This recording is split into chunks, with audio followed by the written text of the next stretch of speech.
Opa, estou de volta e vamos dar mais uma olhada aqui no PWM. Eu ainda não preparei o gig de teste aqui para a gente poder ver a outra etapa prática, né? Então, enquanto eu não termino, vamos olhar aqui uma parte importante do CCP1, né? Que é o módulo que a gente estudou lá atrás. Dentro do nosso microcontrolador, existe, além do CCP, existe o ECCP, que é o Enhanced CCP. É um modo avançado desse compare com o comparador e o PWM, né? O compare e o PWM. É um módulo avançado dele, tá? E o PWM avançado dele é bem legal. Por quê? Lá atrás, nos vídeos passados, nós implementamos aqui o nosso esquema prático com o 298, né? Com aquele circuitozinho, aquele shieldzinho, né? Contendo o L298. Mas vamos lá, vamos supor que a sua aplicação não caiba um 298, um L298. Você precisa de mais corrente, de tensões maiores, né? Então aquele cara ali não vai servir para você. E como é que você faz então? Como é que você implementa tudo que está dentro daquele L298 discretamente? Ok? Então o modo avançado do PWM ele permite esse tipo de implementação. Você tem facilidades para criar um circuito que possa fazer esse tipo de controle em cima de um motor com o microcontrolador, e ele oferece várias facilidades aí, várias possibilidades de você fazer isso através de programa, sem que você tenha que montar um hardware complicado, né? Sem que tenha que fazer placas de circuito impresso elaboradas, complicadas, ok? Então, tudo que a gente viu até agora, inclusive aquelas equações para calcular o período do cycle, a resolução, tudo isso continua a mesma coisa, continua válido para esse módulo.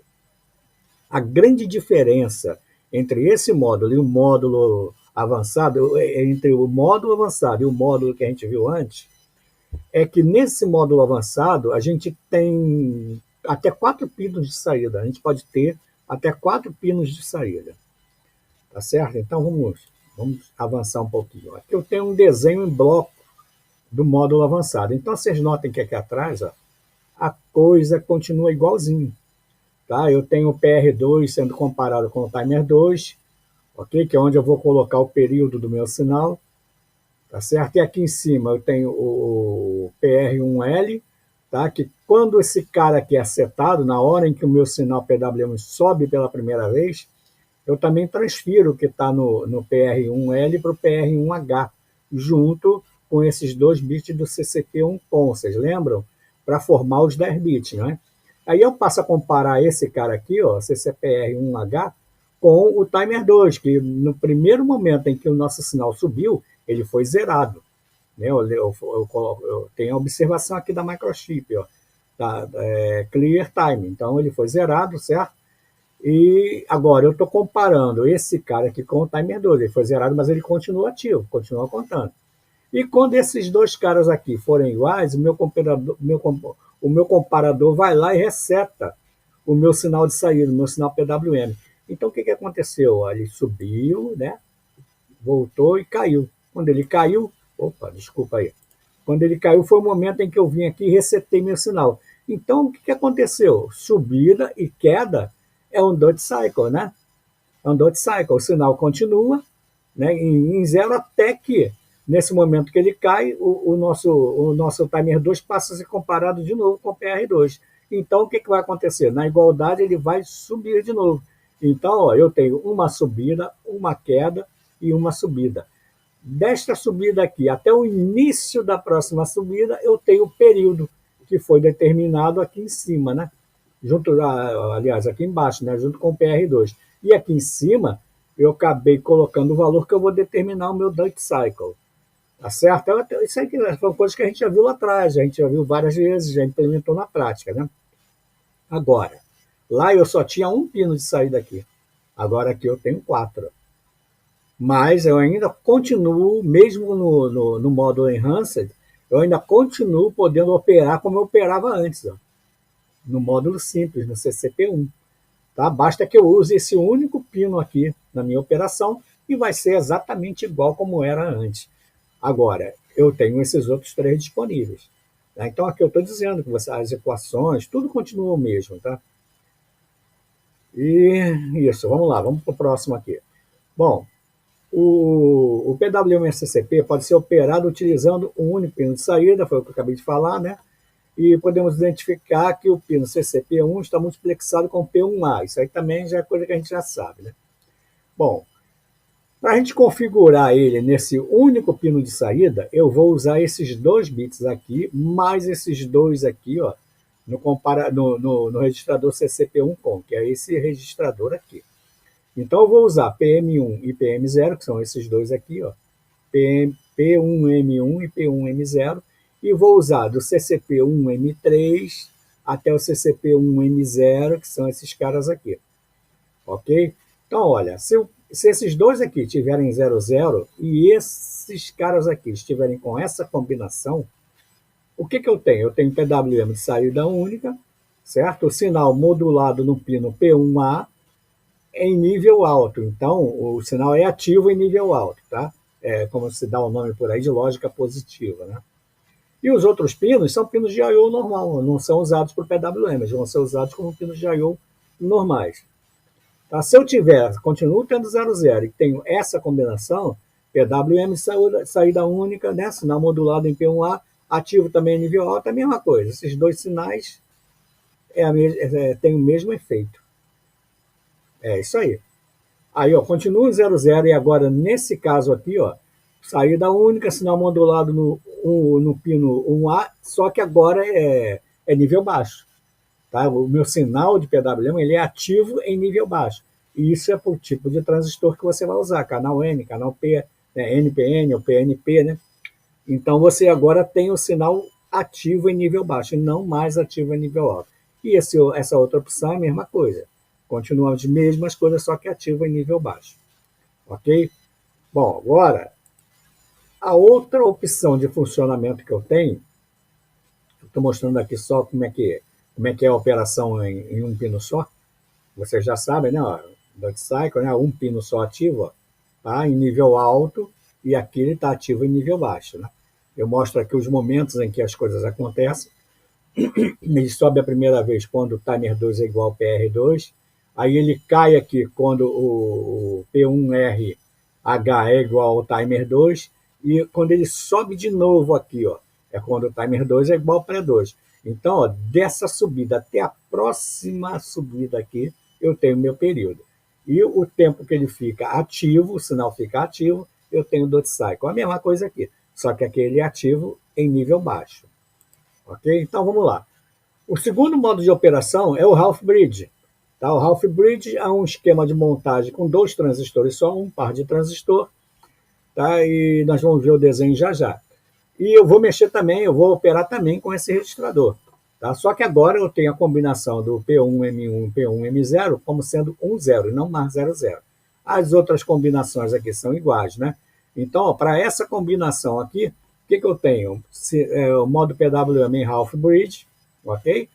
O sinal está modulado no P1A e no P1B, ou no P1B, né? PA e P1B, quer dizer, eu vou usar 2 pinos para poder fazer essa aplicação, ok?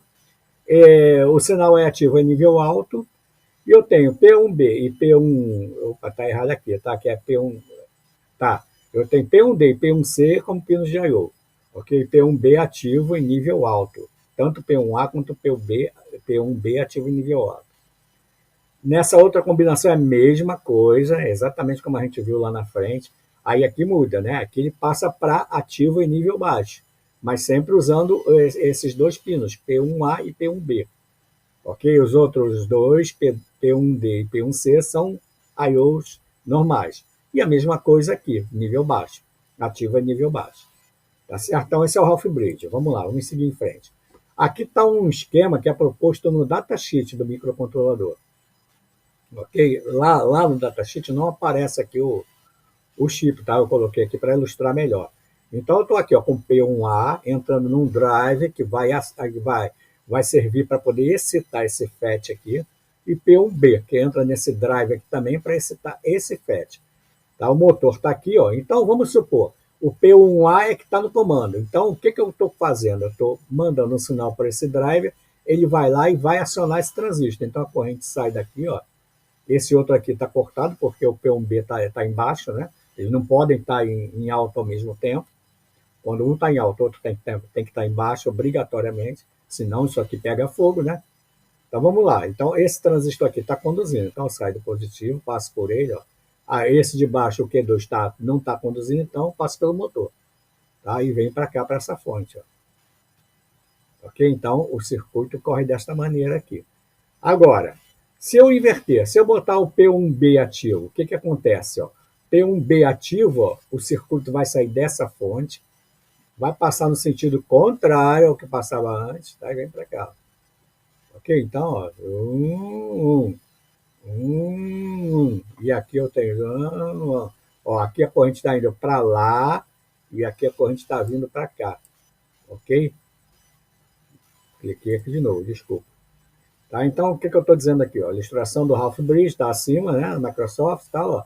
O sinal PWM é gerado no P1A, tá? Terá um dot cycle ajustado no registrador CCPR1L, mais os dois bits 4 e 5 do CCP1 com, que a gente acabou de ver agora ali atrás, né? O valor armazenado em L mais os 2 bits passa para o PR1H quando o sinal em P1A cai. E dessa forma, se o tempo decorrido até o momento for armazenado, podemos ver o dot cycle. Vamos lá, o que, que eu disse aqui? Está aqui o P1A. Então, ó, quando ele subir, quando houver a igualdade entre o PR2 e o timer 2, ele vai subir. Ok? Nesse momento, ó, esse cara aqui, ó, o P1B, obrigatoriamente tem que estar em 0. Então ele subiu. Então ele está lá em 1. Ó. O que, que aconteceu? Nesse momento, ao mesmo tempo que ele subiu, que eu setei ele, né, quando o PR2 foi igual ao timer 2, eu setei ele, ele subiu.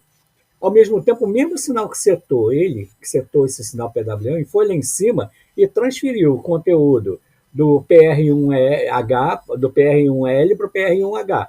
Agora eu estou comparando o PR1H com o timer 2. O timer 2 foi zerado e começou a contar de novo e eu estou comparando.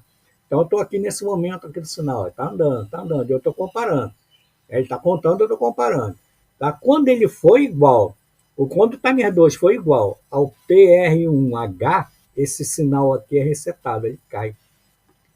Ele caiu, o que, que acontece? Meu sinal caiu, agora eu já tenho aqui o dot cycle. O tempo que ele ficou em 1 é o dot cycle, mas ele continua. O PR2, o timer 2 continua lá, e agora ele está sendo comparado com o PR2 novamente. Certo? Ele está sendo comparado com o PR2. Então, quando o sinal subir novamente aqui, eu tenho o período. O timer 2 vai ser zerado de novo, tudo isso aqui vai acontecer outra vez, então eu tenho o registro do período. Assim eu consigo registrar dot cycle e período. Ok? Qual é a desvantagem desse cara aqui? Ó? Por que, que a gente não usa ele? É mais econômico, né? São 2 transistores. O problema é que aqui eu tenho que ter 2 fontes de alimentação, né? Eu tenho que ter uma fonte para esse transistor e uma fonte para esse. Eu não posso usar aqui uma fonte só, porque vai dar confusão, né? Aí eu tenho um outro tipo de montagem, que é o full bridge. Tá? Eu estou mostrando aqui, ó, o P1A, a queda dele novamente, né? Estou ilustrando aqui. Tá? Mais uma vez eu continuo ilustrando o que a gente já falou aqui, ó, para poder ficar bem claro para todo mundo, mostrando aqui bem claramente os momentos em que as coisas acontecem. E agora vem aqui o meu esquema do full bridge. Aqui eu vou usar 2 pares de FET, ok? Então, olha, eu dupliquei esse circuito aqui, ó, dupliquei ele aqui, ó, e agora eu tenho uma fonte só. Como é que isso aqui funciona? Vamos lá, vamos supor que é o PA1 que está no comando. O sinal PWM está no P1A, PA1 não, P1A. O sinal está aqui, então o P1B está em 0, né? Ele tem que estar em 0 para o outro lá operar sem risco. Então vamos lá, P1A é o sinal ativo. Então quando ele chegar aqui, ele entrar nesse transistor, ele vai fazer esse cara conduzir. Então ó, o sinal sai desse cara aqui, ó, passa por aqui, passa por dentro do motor, e notem ó, que o mesmo sinal que ativou ele, ó, vem aqui e ativa esse cara.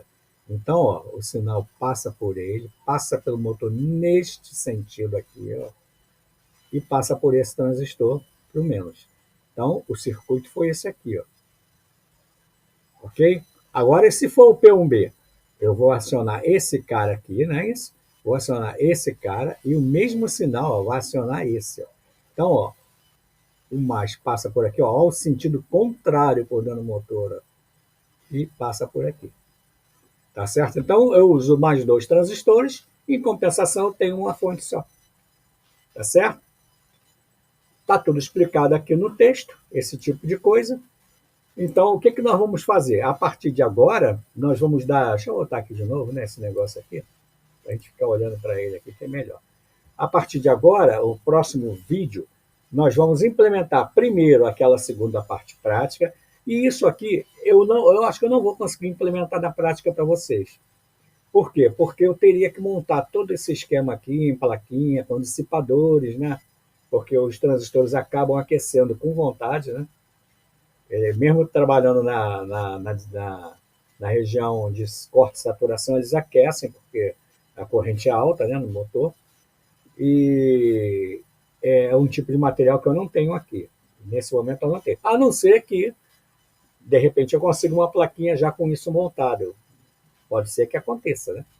Pode ser que caia uma plaquinha dessa aí no colo, e aí eu mostro para vocês isso aqui na prática.